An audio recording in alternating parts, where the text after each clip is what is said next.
Now, let's sit down for a minute and be completely honest. Haven't we made running our startups way too complicated over the years? In today's video, I would like to share with you the 5 metrics that will move your business to the moon. Hey guys, my name is Sven Milder and I'm the founder of TheStartupChef and the host of Founders Tribe, the weekly podcast that helps founders build startup faster and raise funds smarter. Don't you think software has made our life way more easier in many different kind of ways? And in my opinion, there's actually never been a better time to start or run a business than in the current era. I mean, a few examples, right? Software applications are plug and play available, ready to get any business in no time on air. Beautiful videos are shot, edited and shared within minutes through the power of AI. And all kinds of business deals are closed faster than ever through online video conferencing. Or another very relevant example is, for example, your bookkeeping. You keep your books super simple through automation and a range of API connections available on speed dial. And this list goes on and on and on. Now, don't get me wrong. I'm not saying that running a startup is easy or simple. Definitely not. But I do say that we founders tend to overcomplicate the process. So let's talk about a really great example, right? Our metrics and data, what we want to talk about today. Nowadays, we can distract endless streams of data from our systems and dashboards. So much that we really seem to get lost in the result that we even forget what running a business is actually all about. I already started my journey in another post that can help you simplify businesses by introducing to you the North Star metrics, or in other words, the metric that matters the most. In today's episode, I want to share with you the 5 metrics that I believe that you should start really tracking today. These are the metrics that help you actually grow your business, but more about that shortly.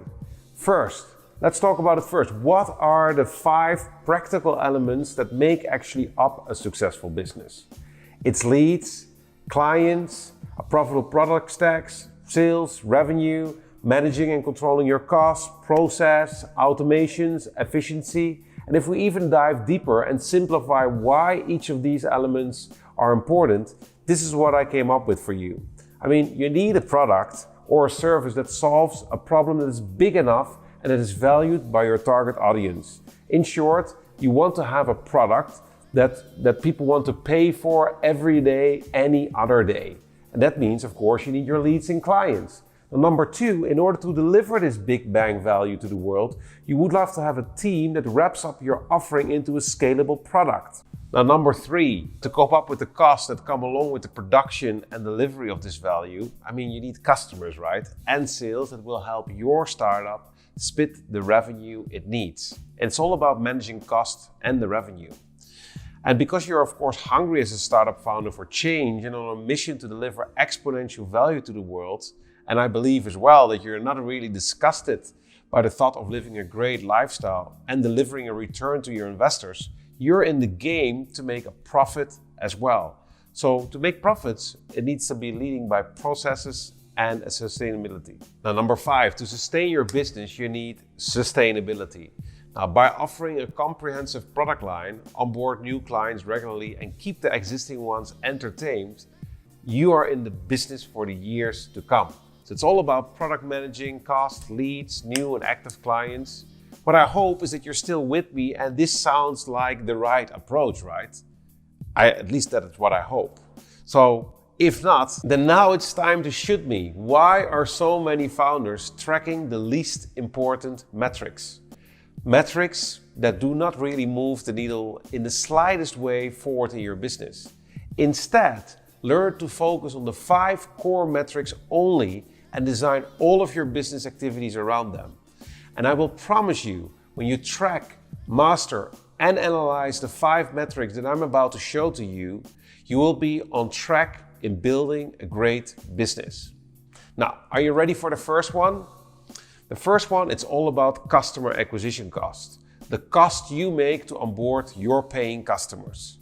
Controlling your customer acquisition cost allows you to estimate and plan the marketing budgets. based on the amounts of customers you're craving really in your business. Designing and implementing activities that push these costs down will translate into improved efficiency. Now, for the second one, we are going to talk about the customer lifetime value. This is the monetary value that you receive from one customer as an exchange of using your product or service over a period, let's say between 6 and 12 months. So it's simple, right? When your customer lifetime value exceeds your customer acquisition cost, you're just not in business. And if that's really the case, it requires you to go back to the drawing table and evaluate your total offering once more again. Now, for our number 3, it's all about the churn rate. It's the amount of customers that you lost the last quarter divided by the total customers that you started with this quarter. So it tells you exactly what are the customers that are gone. Monitoring and mastering this number will help you and your team discover these startup activities that can help you reduce this number so that you're on the right way to sustain the revenue and the business.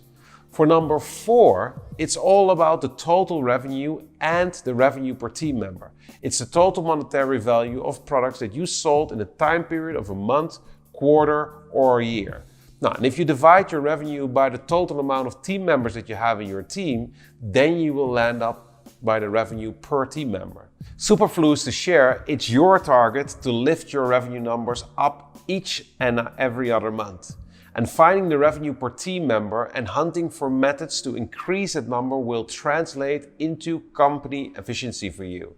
For example, you can consider to improve and automate your processes by leveraging software. Now, the 5th metric that you definitely should track, which is extremely important, is your gross profit ratio. This will help you determine the operational performance of the company, and this number takes you into account the revenue and your cost of goods sold, which we call COGS.